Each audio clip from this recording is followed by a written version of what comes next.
우리 주님께 영광 박수 드리겠습니다. 할렐루야.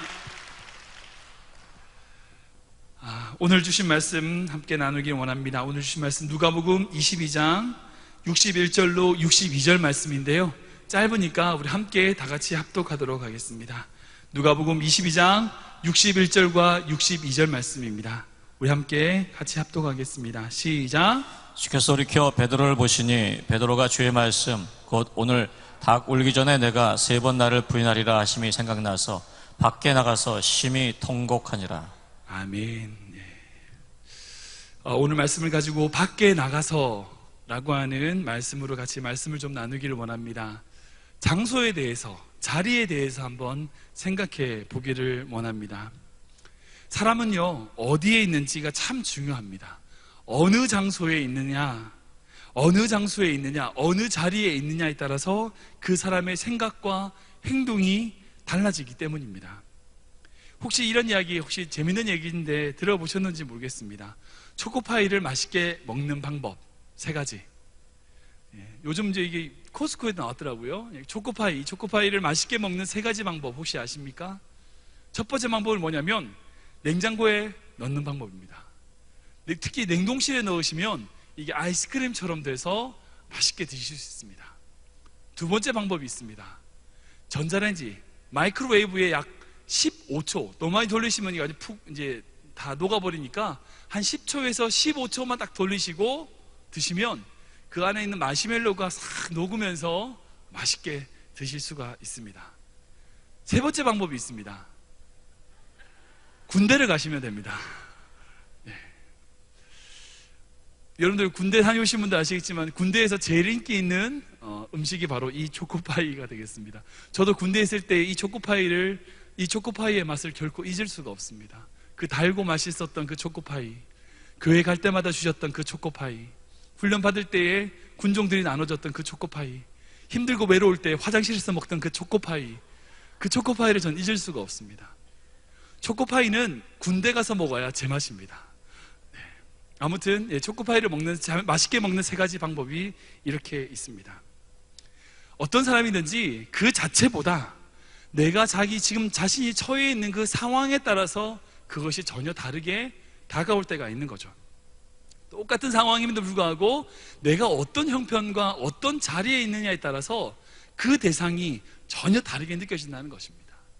제가 군대 있을 때 그 초코파이 이렇게 맛있게 먹고 먹었는데 별로 맛없더라고요. 정말 맛있는 것은 군대 가서 먹어야 초코파이는 제맛입니다. 미국 와서 느낀 것 중에 한 가지인데요, 미국 와서 느껴서 여러 번 많은 성도님들과 대화 나누다 보면 우리 모든 성도들이 다 애국자가 되는 것 같더라고요. 정치 얘기, 일본 이야기, 일본하고 축구한 이야기, 이런 얘기 하다 보면 막 혈기를 확 내가면서, 얼마 전에 월드컵 때 열받으신 분 참 많으실 거예요. 아무튼 막 너무 한국에서보다 더 많이 한국에 관심을 갖고 이곳에서 더 많이 생각하게 되더라고요. 그 이유가 뭐냐? 여러분들이 여기 계시기 때문이에요. 고국을 떠나서 이곳에서 한국을 바라보시니까 그 한국 상황이 더 마음에 와닿고 그 한국 상황이 더 마음에 어떻게 보면 부담감으로 오고 그것이 더 관심이 가지게 되는, 한국에서는 전혀 관심도 안 가졌던 일들을 여기서는 더 많이 관심 가지시는 모습들을 보게 됩니다. 괜히 태극기만 봐도 가슴이 설레고 마음이 뜨거워지고 눈시울이 불러지고 애국가만 나와도 마음이 뜨거워지는 어떤 그런 마음들, 한국에서는 그런 걸 못 느꼈지만 이곳에 타지에 있다 보니까 그것을 느끼게 된다는 거죠. 사람이 자리를 만드는 것이 아니라 자리가 사람을 만들어 가더라고요. 정말 아무것도 안 되는 사람이지만 아버지라고 하는 자리가 되니까 그 일을 감당하더라고요. 정말 철부지 같은 청년이었는데요, 애를 놓고 나니까 어머니라고 하는 자리가 되니까 그 어머니의 일을 하더라고요. 누구나 다 그렇습니다. 자리가 그 사람을 만드는 거지 사람이 자리를 만드는 게 아니더라고요. 오늘 말씀으로 우리가 지금 서 있는 믿음의 자리가 어느 자리인지 우리 스스로를 한번 점검해보고 되돌아보는 그런 시간 되기를 소원합니다. 여러분들, 우리의 믿음의 눈으로 바라보게 되면 우리가 보기에 좋은 자리 같지만 안 좋은 자리가 있어요. 성공의 자리 같지만 성공의 자리가 아닌 곳이 있고요, 실패의 자리 같지만 실패의 자리가 아닌 곳이 있더라고요. 우리가 믿음의 눈으로 바라보면. 사도행전 16장을 보면 바울과 실라가 감옥에 갇힌 이야기가 나옵니다. 여러분들 다 아시겠지만 사도 바울이 그곳에 그냥 자기가 가고 싶어서 간 것이 아니었어요. 자기는 아시아로 가고 싶었는데 예수의 영이 허락지 않고 유럽 쪽으로 보내셔서 이 빌립보 지역으로 이동하게 됩니다. 그곳에서 산 것이라고는 정말 착한 일이었어요. 귀신 들린 여종을 고쳐주는 거 말고 나쁜 일을 한 것이 전혀 없습니다. 그런데 오해를 받고 어떻게 됩니까? 감옥에 갇히게 되죠. 감옥에 갇혔을 때 나오는 이야기가 사도행전 16장 25절에 나오는데 한번 같이 교독하도록 하겠습니다. 한밤중에 바울과 실라가 기도하고 하나님을 찬송하며 죄수들이 듣더라. 모든 사람의 메인 것이 다 벗어진지라. 간수가 자다가 깨어 옥문들이 열린 것을 보고 죄수들이 도망한 줄 생각하고 칼을 빼어 자결하려거늘. 바울이 크게 소질러 이르되 내 몸을 상하지 말라. 우리가 다 여기 있노라 하니. 아멘. 지금 바울과 실라 앞에 옥문이 열렸습니다. 자기가 아무런 잘못을 하지 않고 오직 그 귀신 들린 여종을 치료해 주는 것 말고는 아무런 나쁜 짓을 하지 않았음에도 불구하고 그들이 매를 맞고 그 감옥에 있었는데 하나님의 놀라운 역사, 지진으로 말미암아 그 모든 옥무들이 다 열렸어요. 여러분들 이런 상황에 어떻게 해야 됩니까? 여러분들 앞에 이런 문제가 생겼어요. 그런 어려움이 생겼어요. 옥문이 딱 열렸어요. 그럼 어떻게 해야 됩니까? 나가야죠. 나가야죠. 나가야죠. 하나님이 놀라운 역사를 하셨구나. 하나님이 놀라운 일을 이루셨구나. 그럼 나가야지. 이게 어떻게 보면 정상적인 반응일 것입니다. 여러분들 반사신경이라는 게 있는데요, 조건 반사와 무조건 반사가 있어요. 조건 반사는 뭐냐면 어떤 조건이 주어졌을 때 그거에 따라서 움직여지는 거고요, 무조건 반사는 의지와 상관없이 자기가 무조건 하게 되는 거예요. 예를 들어서 음식을 먹을 때 침을 나오는 것은 무조건 반사입니다. 내가 침을 안 흘려야지 결단한다고 해서 여러분들 침이 안 나오는 게 아니에요. 그죠? 여러분들 지금부터 한번 심장을 멈춰 보십시오. 그건 무조건 반사예요. 우리가 심장을 멈출 수 있는 게 아니에요. 간의 기능을 우리가 조절할 수 있는 게 전혀 아닌 거죠. 우리의 의지가 아닌 우리의 의지로 하는 것이 아니라 자연스럽게 그것이 이루어지는 건데, 그 중에 한계가 뭐냐면 생명의 위협을 받았을 때에 그 생명을 구하려고 하는 행동이에요. 누구나 다 생명의 위협을 받았을 땐 그 생명의 위협으로부터 벗어나려고 하는 것이 인간의 무조건적인 반사입니다. 지금 바울과 실라 앞에 이런 옥문이 열리는 놀라운 기적이 일어났어요. 그럼 어떻게 해야 돼요? 무조건적 반사로 그 옥문을 빠져나가는 것이 당연할 겁니다. 그런데 바울과 실라는 그 자리를 지키고 있었어요.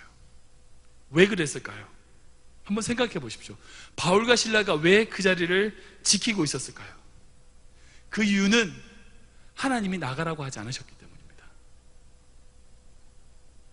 우리가 그 자리를 지켜야 되는 이유는 우리가 어딘 자리든지요, 하나님이 움직이라고 말씀하실 때까지 그 자리를 지키는 것이 신앙인의 자세입니다. 한번 생각해 보세요. 하나님께서 나가라고 말씀하지 않으셨기 때문에 그 자리를 지켰어요. 그런데 자기의 생각과 자기의 뜻대로 나갔다고 생각해 보세요. 그럼 그때부터 어떻게 되는 거예요? 죄수가 아니에요. 뭐가 됩니까? 탈옥수가 되는 겁니다. 그 사람이 죄가 있든 없든 상관없이 그 사람이 감옥에서 빠져나갔다는 것으로만 해도 죄가 성립하게 되는 거예요. 바울과 실라는 그때 이후로부터 죄수가 아니라 탈옥수가 되어버립니다. 항상 도망다니는 사람이 되어야만 해요. 그리고 그 바울과 실라가 감옥을 빠져나가고 난 이후에 간수장이 자결을 했다면 그 가정에 구원받는 역사는 어떻게 일어날 것입니까? 우리 앞에 어떤 좋은 일이, 우리가 보기에 참 좋은, 인간적으로 보기에 좋은 일이 있다 할지라도 하나님이 그것을 가라고 말씀하기 전까지는 움직이면 안 되는 것이 신앙의 법칙입니다. 많은 성도들이 자기의 생각, 자기의 결정, 자기의 마음에 이것은 하나님의 뜻이다, 하나님의 생각이, 자기의 생각이 하나님의 방법이다 라고 생각하고 그것을 따라 나가는 경우를 참 많이 보게 됩니다. 자기의 생각대로 하나님의 뜻을 조종하는 거예요. 그래, 마침 하나님이 보내주셨구나. 요나를 생각해 보세요. 요나가 하나님의 뜻을 거슬려서 니네로 가지 않고 다시스로 갈 때에 그 앞에 있었던 것이 무엇이었습니까? 배가 준비되어 있었어요. 그래, 하나님이 나를 니네로 가지 않게 하시는구나. 그 배를 타고 가는 거죠. 그런데 그렇게 신앙생활 하시는 분들이 참 많이 계세요. 자기가 생각할 때에 자기의 판단대로, 인간적인 생각으로 이것이 좋다, 그러다, 그런 판단으로 생각하는 거예요. 자기 생각할 때 하나님의 뜻이 아니에요. 아, 그럼 하나님의 뜻이 아니야. 자기 생각이 하나님의 뜻이야. 그러면 하나님의 뜻인 거야. 다 이루어 주셔야 돼요. 우리가 우리의 판단으로 결정하는 것이 아닙니다. 하나님이 우리에게 말씀하셨을 때, 하나님이 우리에게 가라, 내가 여기도 머물라 라고 말씀하시는 그 말씀대로 순종하며 나아가는 것이 믿음의 신앙인 줄 믿으시기 바랍니다. 많은 신앙인들이 이런 오류를 범하게 돼요. 많은 신앙인들이 하나님의 뜻을 자기 방법과 자기 생각으로 해석할 때가 너무 많다는 겁니다. 여러분들, 특히 요즘 말씀의 홍수 시대입니다. 너무나 많은 말씀들이 여기저기서 들리는 시대예요. 너무나 다양한 말씀들이 여러분들 앞에 있을 것입니다. 그 순간순간마다 여러분들, 날마다 하나님이 우리에게 명상하신 말씀이 무엇인지 날마다 고민하며 기도하며 나아가는 여러분들에게 주님을 축복합니다. 아멘. 그런데 여러분 생각해 보세요. 바울과 실라가 나가는 것, 이것은 믿음의 자리가 아니라 그 자리를 지키는 것이 믿음의 자리다. 많은 성도들이 그 자리를 지키는 것이 믿음의 자리가 된다는 것입니다. 많은 아버지들을 보게 돼요. 아버지로서 그 자리를 지키기가 참 어려우신 분들이 있어요. 경제적이거나 여러 가지 환경이나 특히 부부와 남편과 아내 사이의 그런 갈등의 문제들로 아버지라고 하는 자리를 지키기가 참 어려워요. 그러나 지키셔야 돼요. 하나님이 그 자리를 지키라고 하셨어요. 그런데 어머니라고 하는 자리 지키기 참 어렵습니다.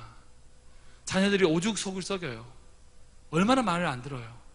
자기 뜻대로 보면 당장 버리고 싶고, 말을 안 들어서 포기하고 싶은, 내 자식으로 여기지 않고 싶은 그런 마음이 여러분들 가운데 드실 때가 있을 겁니다.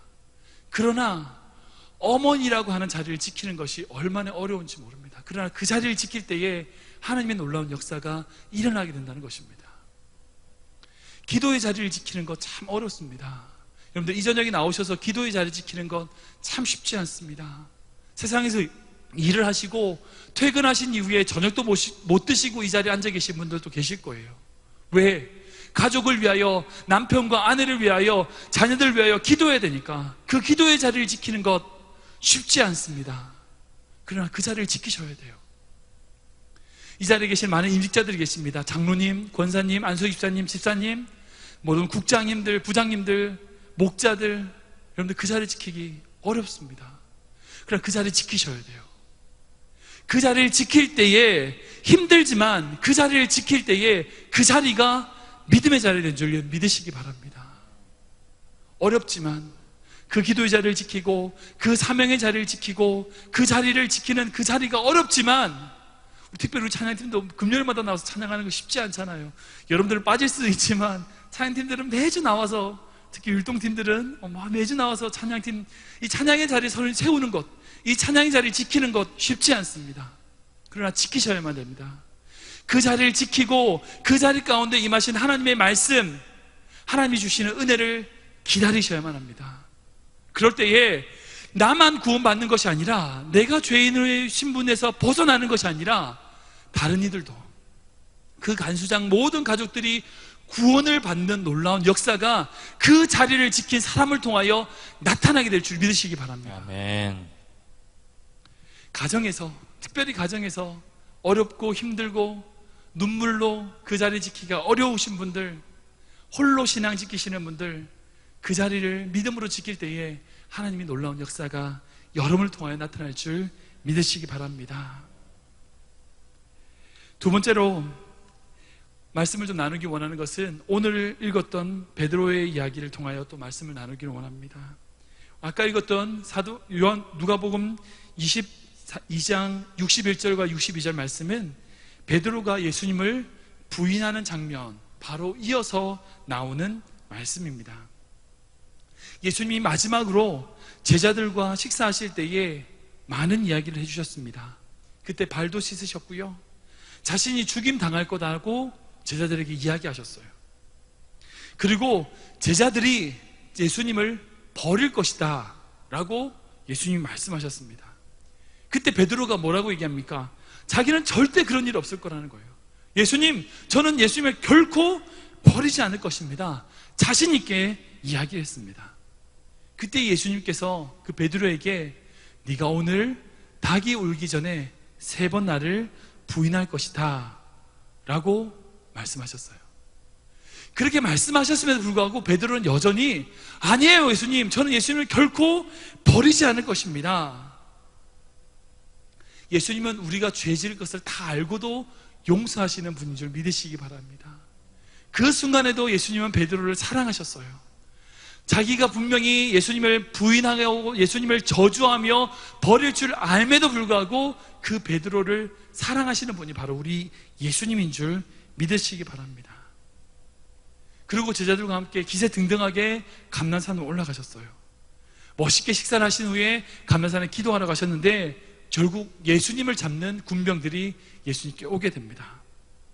그때 베드로가 어떻게 하죠? 호기를 막 부리죠. 칼을 빼가지고 그 대제사장 말고의 귀를 잘라내는 그런 호기를 부리게 됩니다. 그때 예수님이 그 말고의 귀를 고쳐주시며 베드로에게 칼을 내려놓으라고 명령하십니다. 그리고 예수님은 힘없이 그 군병들에게 끌려가시는 모습을 우리는 성경을 통해서 볼 수 있습니다. 그런데 베드로가 그 예수님을 졸래졸래 뒤따라가는 겁니다. 베드로는 뭘 기대했을까요?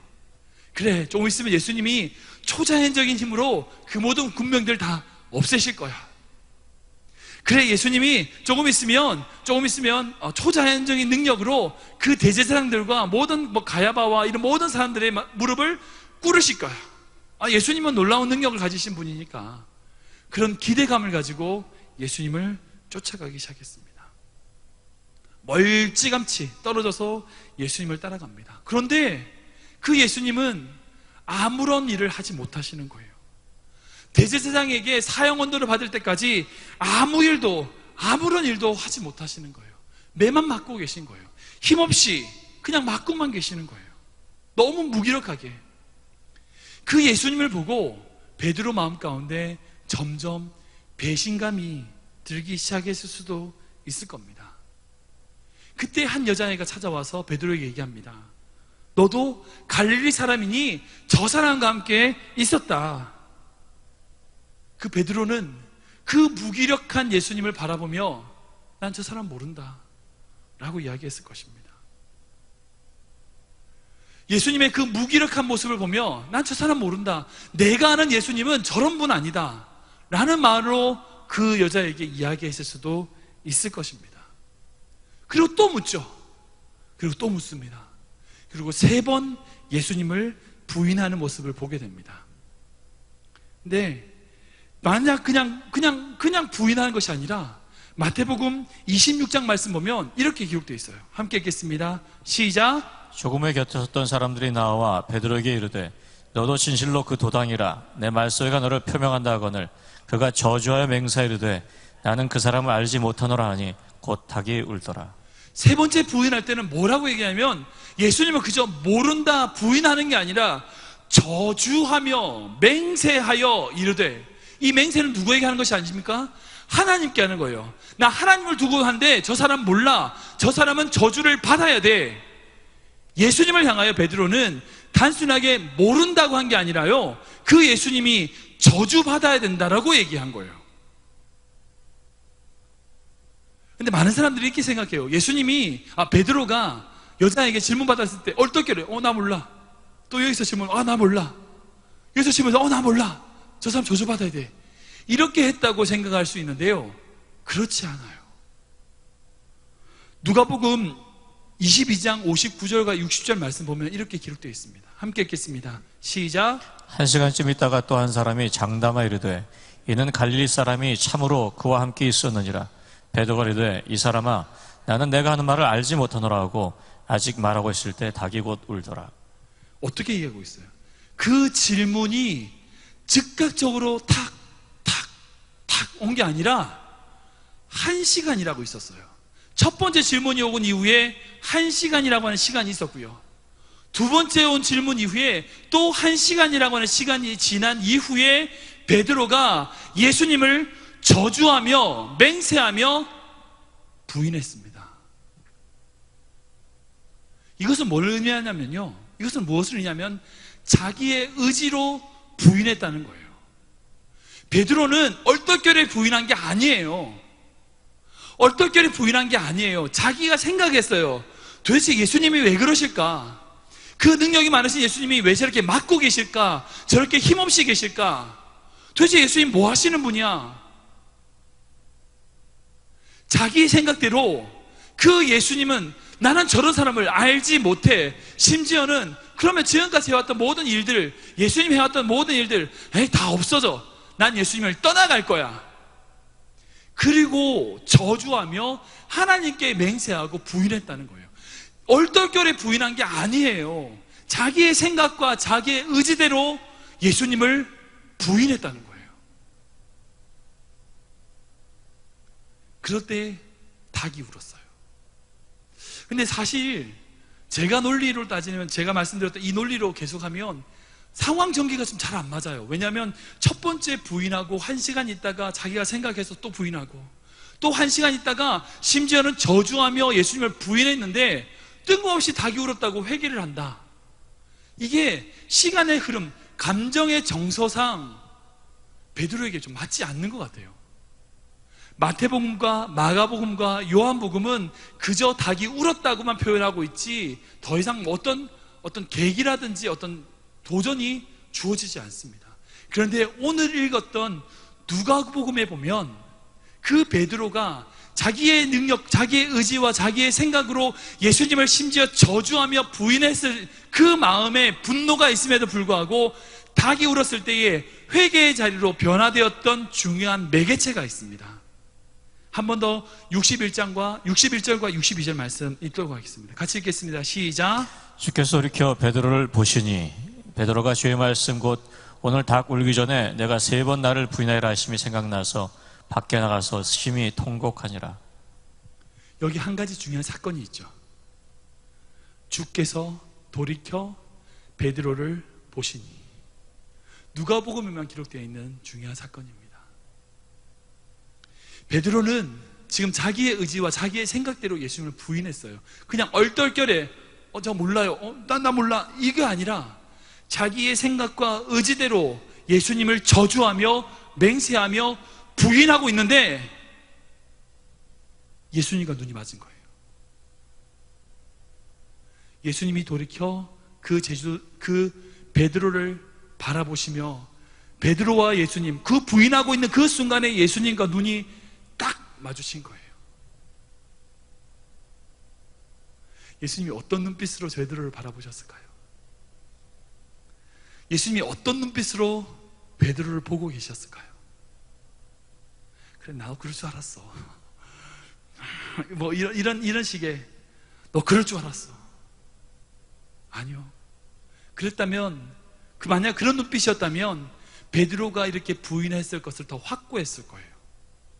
그런데 그 순간 예수님의 눈빛은 사랑의 눈빛이었을 거예요.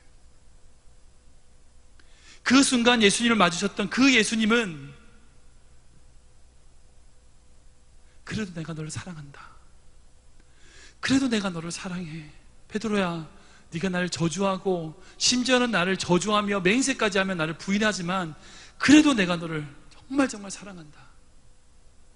그 눈빛이지 않으셨을까요? 베드로가 그 눈빛을 바라보고 어떻게 그 자리에 있을 수 있겠어요? 어떻게 그 자리에 부끄러워 있을 수 있겠어요? 그리고 밖에 나가서 통곡을 한 거예요. 그 예수님의 눈빛을 바라보는 그 눈빛과 마주치고 난 이후에 어떻게 예수님을 더 이상 부인하며 그 예수님의 사랑을 거부할 수 있겠어요? 한번 생각해 보십시오.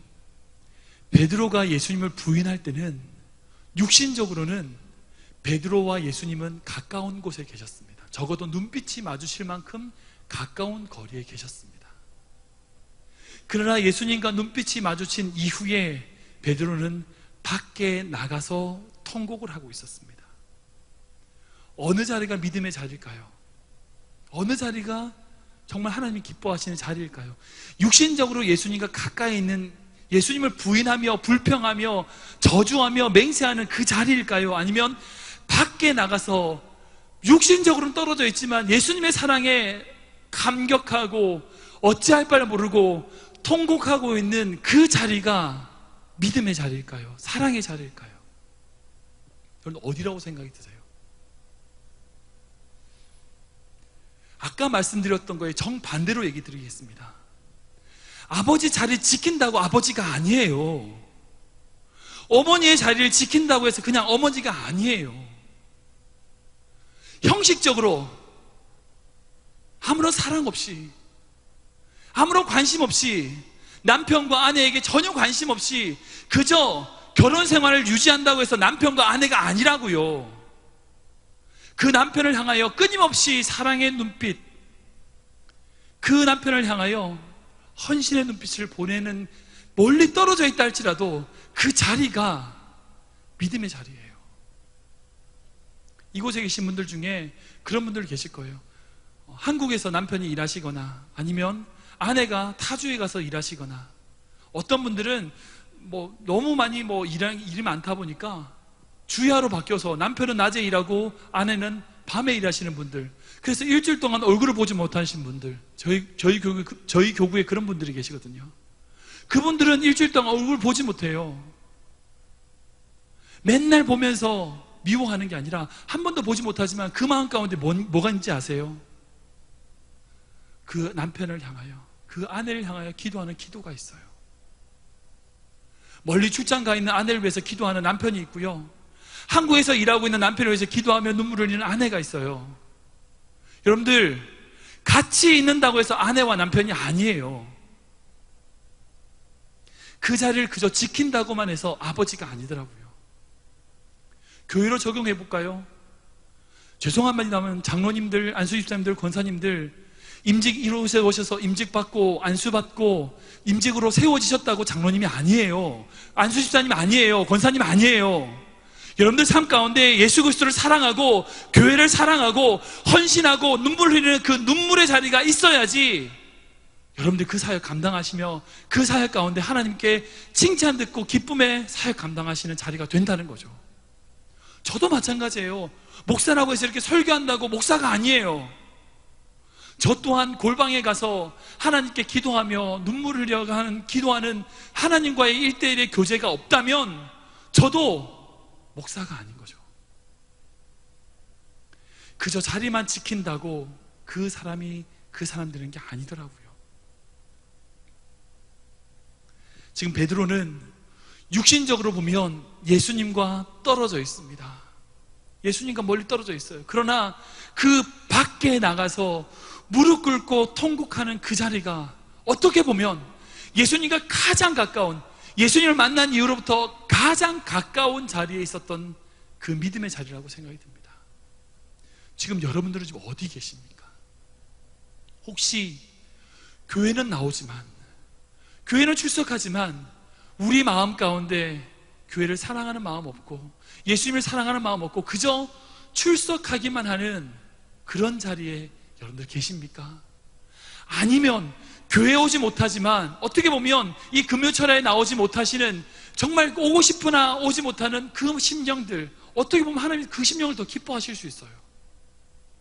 이곳에 와서 나는 교회 왔어, 나는 금요철에 드렸어 라고 자랑하며 떳떳이 말하는 그런 교만한 모습보다는 이곳을 오고 싶으나 정말 주님과 가까이 하고 싶으나 오지 못하고 이 성전을 사모하는 많은 심령들, 오히려 그 심령이 하나님 보시기에 기쁨의 자리, 하나님의 믿음의 자리일 수 있다는 겁니다. 말씀을 정리하겠습니다. 우리 모두에게 다 자리가 있어요. 여러분들에게 자리가 있습니다. 아버지로서의 자리, 어머니로서의 자리, 아니면 어떤 분은 남자친구로서의 자리, 여자친구로서의 자리, 아니면 어떤 분들은 부모님을 모시고 있는 자녀로서의 자리, 교회로 보면 장로님, 안수집사님, 권사님, 여러분들 아름다운 대로의 자리가 있습니다. 여러분들 그 자리 지키셔야 돼요. 그 자리 가운데 힘들고 어렵지만 그 자리를 지키셔야 돼요. 그 자리 지킬 때에 바울과 실라를 통하여 그 간수장과 모든 일들이 일어났던 것처럼 하나님이 여러분들이 그 기도의 자리, 사명의 자리를 지킬 때에 하나님이 여러분들 통하여 일하실 것입니다. 또한 그저 자리만 지키는 것이 아니라 그 자리에서 정말 주님을 사랑하고 교회를 사랑하고 나에게 주어진 한 영혼 한 영혼들을 사랑하고 헌신하고 눈물 흘리고 그렇게 행할 때에 정말 하나님이 기뻐하시는 믿음의 자리에 여러분들 서게 되신 줄 믿으시기 바랍니다. 아멘. 이 시간 한번 찬양하기 원하는데요, 십자가 그 사랑, 아까 우리 찬양팀 불렀던 찬양인데 그 찬양 가운데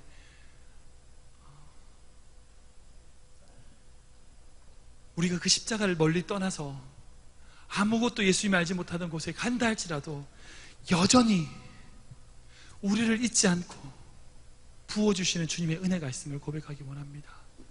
내가 예수님을 심지어 부인하고 저주하고 예수님을 맹세하며 모른다고 한다 할지라도 여전히 나를 바라보시며 우리의 모든 과거를, 우리의 모든 죄를 잊어버리시고 사랑하시는 그 주님의 사랑을 우리가 찬양하기 원합니다.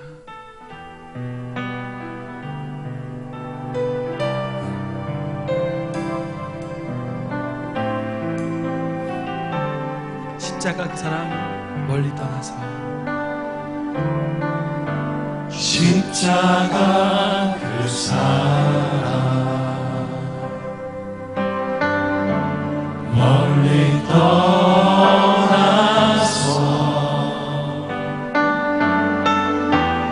무너진 나의 삶 속에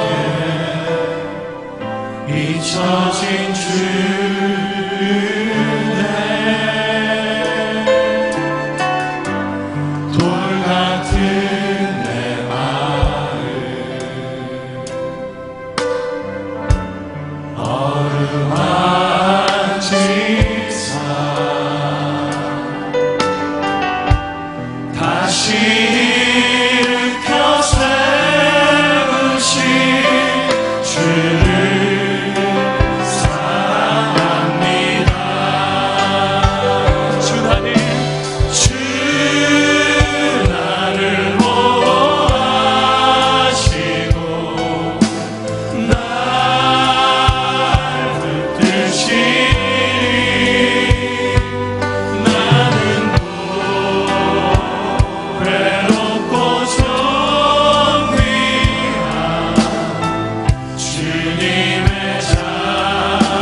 기억하지 않으시는 주님, 기억하지 않고 이전의 모든 것을 다 잊어버리시는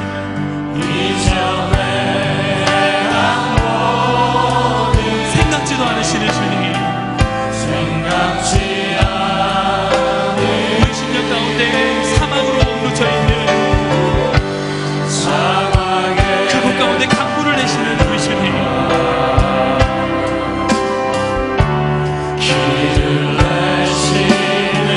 그 베드로 안에 행하셨던 것처럼 내 안에 새로운 일을 행하실 주님만을 바라시기 원합니다.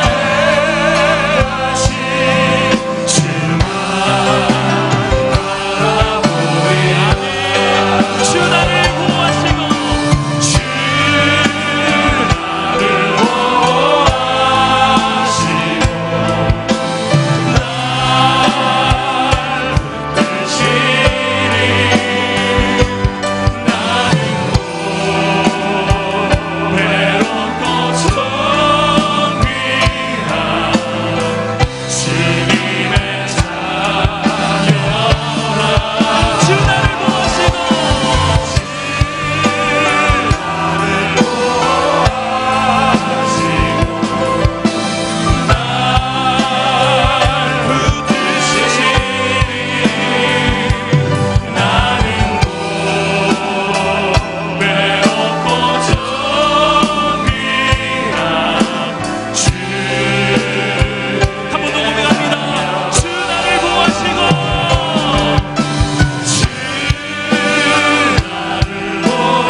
여러분들 지금 여러분들 어디 자리에 계십니까?